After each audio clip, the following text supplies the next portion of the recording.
Hi, so for those of you who don't know me, my name is Laura Beth Goldsmith, and I'm a junior at Emory University studying political science, and I have always been really interested in girls and in youth, and specifically in Girl Scouts. I started in the organization when I was 5 years old and had the amazing opportunity to grow up and make some of my best friends through it. And when I began, I had no idea that it was an organization present in 145 countries around the world and really doing amazing human rights work in many of the countries that we visited. So before I tell you my experiences and my perceptions of gender equality around the world, I first want to start off by sharing the voices of many of the girls that I had the opportunity to work with. So bear with me, it's about a 5-minute documentary with the voices of girls. Make new friends, but keep the old. One is silver and The motto of Girl Scouts of the USA is to build girls with courage, confidence, character. During the spring of 2013, I had the amazing opportunity to travel around the world and interview girls from a variety of countries about gender inequality issues in their home countries.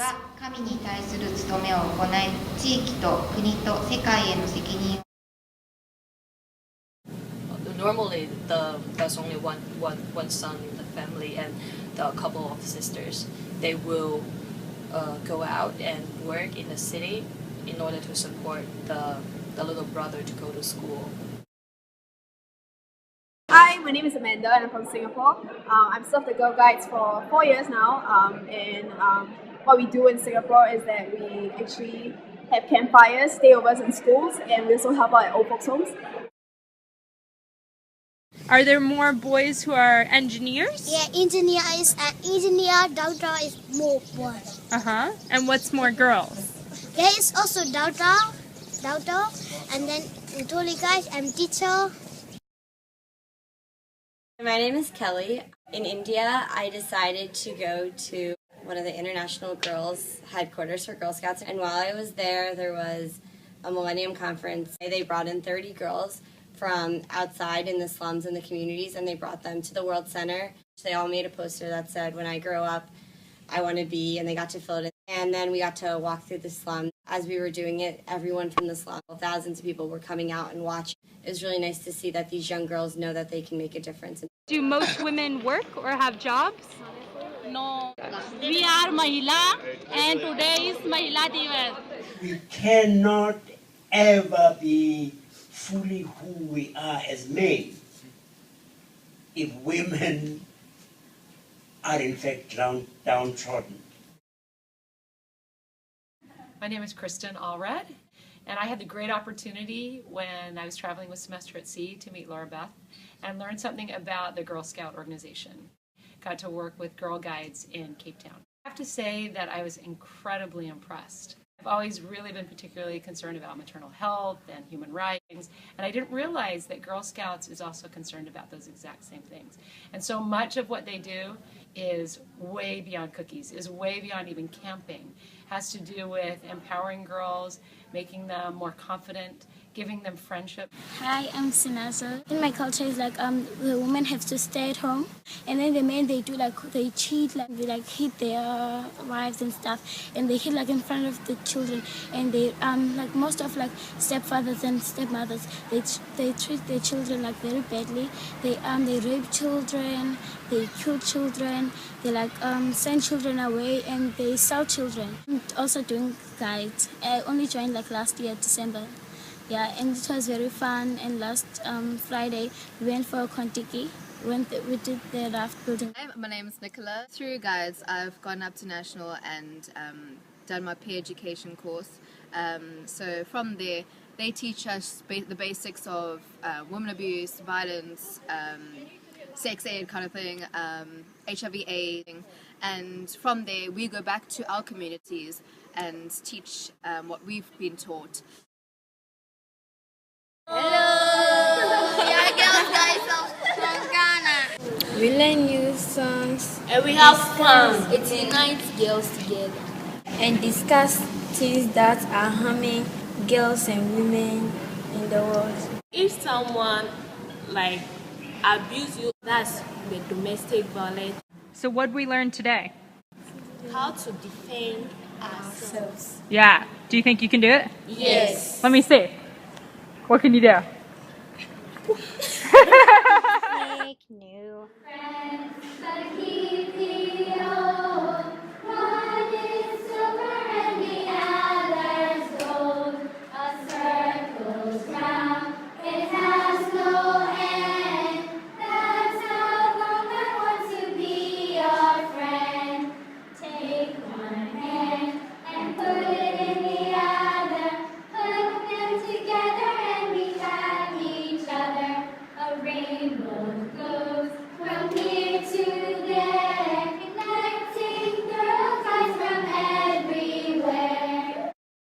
So before I start, I wanted to find out from all of you what you thought about gender inequality around the world in the countries we went to. If you were to say what country you thought was the best to women out of the countries we visited, what would you say? Singapore? Okay, anybody else? What about if I asked you which of the countries was the worst to women? Thank you. Which country that we visited do you think was the worst to women? And when I'm asking that question, it's in regards to economic opportunities, career opportunities, and also physical and maternal health. So I hear some India and I hear some Ghana, so I will dispel the myths and share what I learned and those perspectives. So again, just before I move in, the countries where I was really able to take a close look at this in connection with the World Association for Girl Guides and Girl Scouts was the US, Japan, Singapore, India, South Africa, Ghana. So to put in perspective global gender issues, there are 45 million girls around the world who are being denied an education. And women hold only about 19% of the seats in parliaments. And women account for 70% of the 1.3 billion people living in poverty today. So here's the introduction I was telling you about. This is from the United Nations Development Program, and every year they put out statistics, and they amalgamate details on career opportunities, on equal educational opportunities, on physical health, and on different maternal health issues as well. And so, as many of you guessed, the best country out of the ones we visited was Singapore for women, and the worst was actually India. And India last year was ranked the 4th most dangerous country in the world to be a woman. The only countries that were ranked more dangerous for women was first the Democratic Republic of the Congo, where unfortunately rape is used as a method of war, followed by Afghanistan, and then Pakistan. And then India ranked the 4th worst place, the 4th most dangerous place to be a woman in the world. And another just interesting thing to me, one of my preconceived notions that was changed was I thought that the United States was better comparatively to women than China, and in many regards it is not, so we'll break that down.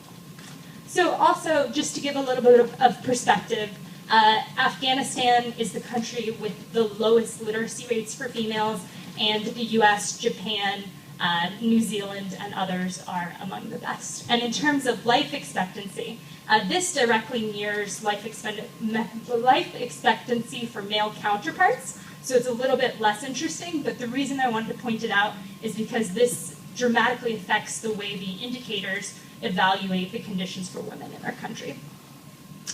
Women's physical security is something that is very important to me, and I really want to take a look at issues of abuse and issues of domestic violence. And the areas in darkest green are where women lack physical security. And the areas in the lighter greens are lower levels of physical security, and the lightest green that you see in Europe have high levels of physical security. So even in the US, we're not in the highest area for that. So the desired outcome of my project was really to understand and enhance worldwide outcomes and involvement for girls participating in WAGs, which is the World Association for Girl Guides and Girl Scouts. So if you hear me use the word Girl Scout or Girl Guide, I'm using them interchangeably because in the US we call them Girl Scouts, but in other countries around the world they're known as Girl Guides. So in the countries that I visited where I got to work with Girl Scouts directly, Girl Guides, that was in Japan, Singapore, South Africa, and Ghana. And in South Africa and Ghana, I got to run programs for about 40 girls in each. And the focus there was on self-esteem, human rights, and self-defense. So before teaching self-defense off the ship, I first did a couple of workshops on the ship with dependent children and with people who are interested in learning. So these are some of those. And then out of my research, some of the themes that I'm going to break down through the different countries include gender-based violence, lack of equal educational opportunities for women, and lack of career opportunities. So Japan was the first country that I had the opportunity to work with Girl Scouts in, and I actually went to one of the national headquarters along with a girl who had been in my Girl Scout troop. So Emily Eskew, the girl second from the right, grew up with me and was one of the Girl Scouts in my troop, and actually was able to do simultaneous translation for me when I interviewed at the council there and got to learn more about their programs. And it was really interesting when I arrived. There was a direct connection to Hawaii because the girls there had just sent letters to the girls in Japan after the tsunami, and after all of that they had sent supplies and letters and had pen pals there. And one of the big programs in Japan, as you can see, is Stop the Violence, Speak Out for Girls' Rights. And Japan does very well on indicators in regards to gender equality, but some of the issues that persist are gender-based violence in the home and lack of equal career opportunities, but that corresponds to a cultural norm of women often not working. In Singapore, actually on my education field trip for my sociology of education class with Professor Strauss, we met Girl Guides at the school. So that was an unintended positive surprise, and I got to interview a number of the girls and speak with them. And in Singapore, they're working on community service projects. They're really working on building friendships and developing their own leadership abilities. And Singapore, again, ranks really well on all of the global indicators for how women are treated compared to men. So in order to sustain the project, I not only wanted to visit a place and partner with a local organization and have them work with the girls, but also create international pen pals and friendships. So before I left on the trip, I was in contact with Girl Scouts in the US, and they created packages to send to the girls in Ghana, and also they wrote letters. But for South Africa, actually, the girls at the event that we held all wrote letters, and then these letters were sent back to the United States and distributed to girls, and now the girls are writing back to them. And I just wanted to mention, I had 5 amazing volunteers who came with me in South Africa, and it was such a fantastic experience for you guys to join me. And I hope that the Allrads and Wendy and Emma also had a good experience with that.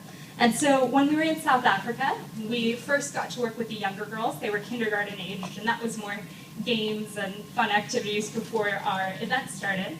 And then we looked at issues of what girls want to be when they grow up, of self-esteem, of their personal direction in life, and really got to hear more about them. And they did an art project and also had the opportunity to learn self-defense and to talk about human rights. Ghana was the highlight of my ship experience for sure. I spent 3 days with Girl Guides in Ghana. And while I was there, we did an overnight program for about 40 girls and taught self-defense, human rights. We got to do a real breakdown of what human rights are, what it means to be a woman, what your opportunities are like compared to your male counterparts. And they talked about the issues that they face. And some of the really interesting things that came out of the discussion in Ghana include the high prevalence of human trafficking problems, of sexual violence, of the dowry system, limiting women's opportunities to make their own decisions about their future, and also about the lack of career opportunities, educational opportunities, and physical security. So it was really great to be able to do self-defense with the girls and also to learn about their culture and have them share songs and games and experiences.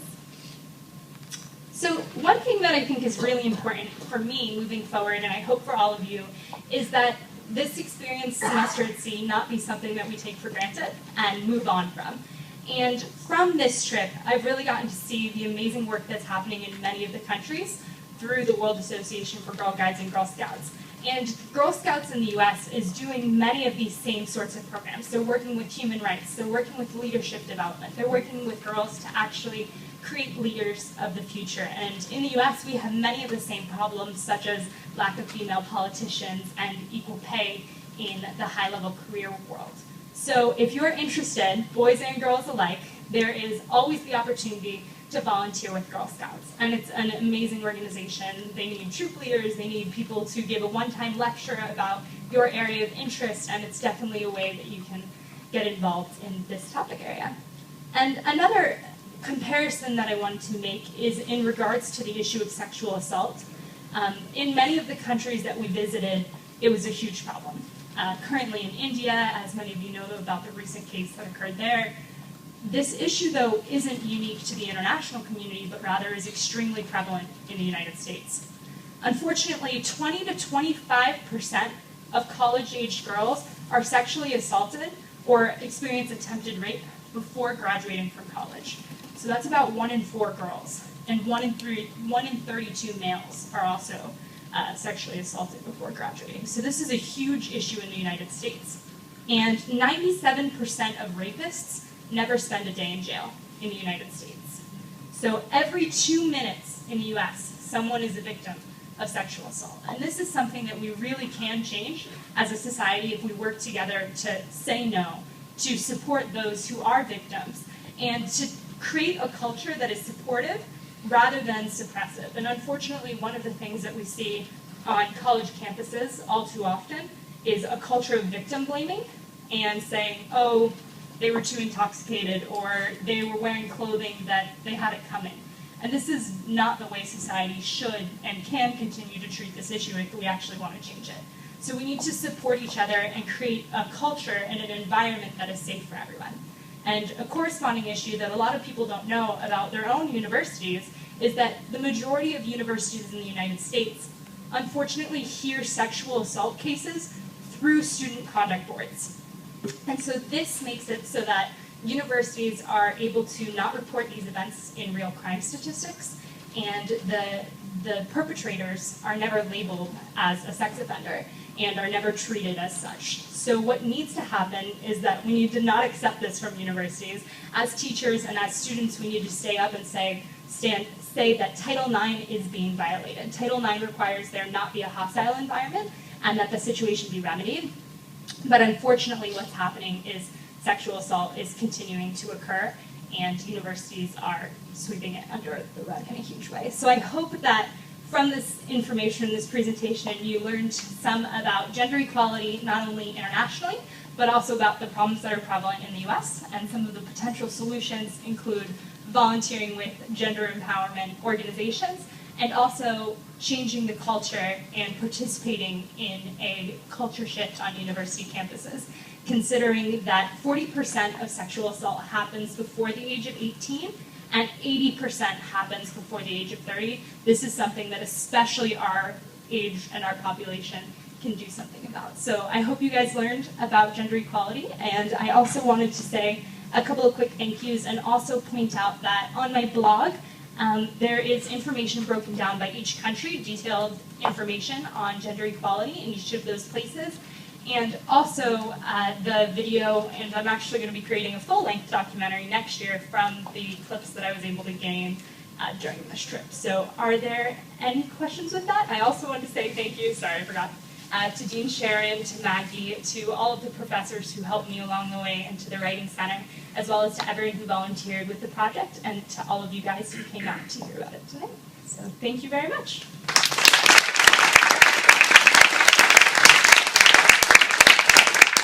Are there any questions? Either about gender equality? Yeah? What kind of direct impacts that you were able to observe did Girl Guides or Girl Scouts have in the local communities you visited? A huge impact. One of the things that I really noticed was that some issues aren't discussed. The issue of domestic violence especially is not readily talked about. It's kind of swept under the rug.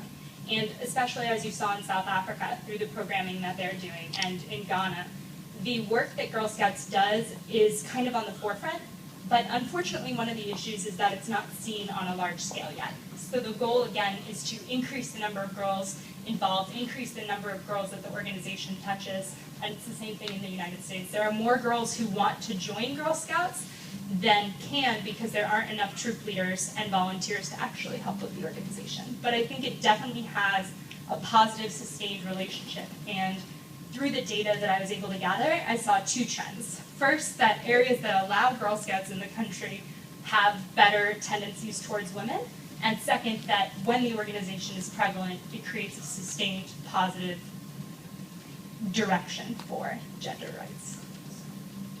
Any other questions? Yeah? In the countries, did you observe that it's more privileged girls that are able to be in the Girl Guides, or like in rural places? That was one of the things that I was really interested in. And oftentimes, unlike in the United States where Girl Scouts is an after-school activity, in many of the schools it's part of your school day, such as in Singapore, and in Ghana it starts at the school and then continues outside of it. So while in South Africa, the event that we put on was primarily girls from a mix of socioeconomic groups, there are Girl Scout organizations in the townships and all over the country. So Girl Scouts does a good job of keeping fees low and encouraging involvement from girls of all different socioeconomic backgrounds, especially because, as many of us know, those from the lowest socioeconomic backgrounds often need the most help in obtaining those opportunities. So. Any other questions? Yeah? Or Beth, what's the responsibility of the Boy Scouts and the Boy Guides? I mean, when do we actually take a look across the line? That's a tough question for me personally. I think that the organization does a lot of great work with leadership in the same regards. In the United States, it's controversial because politically, the two organizations do not agree. Girl Scouts is very progressive and very liberal, and unfortunately, Boy Scouts hasn't quite caught up there in their policy towards allowing homosexuals to be involved in the organization, allowing them to get their Eagle Scouts, and allowing them to be leaders. So right now in the US, there's not a lot of collaboration, but internationally there is a lot more. So I think moving forward, the organizations will continue to work together more, but also the idea of them being separate can be a really positive thing because it's a safe environment for girls to really grow, for girls to be with female leaders and mentors and to learn from that experience. Yeah? How do you think that organizations like Girl Scouts can be best implemented in different countries? I know that Singapore has the require extracurricular after-school activities. I think it really varies by country. But for example, in Vietnam and Burma, Girl Scouts used to be there and was kicked out by the governments. So WAGS, the international organization, is working to bring Girl Scouts back into many of these countries, also into Iran and into Tibet and into countries that need gender equality to work. So I think the key is really looking at local conditions. The one thing that I really like about Girl Scouts is that it's so different every place you go. It looks at the local needs and then crafts the program around it.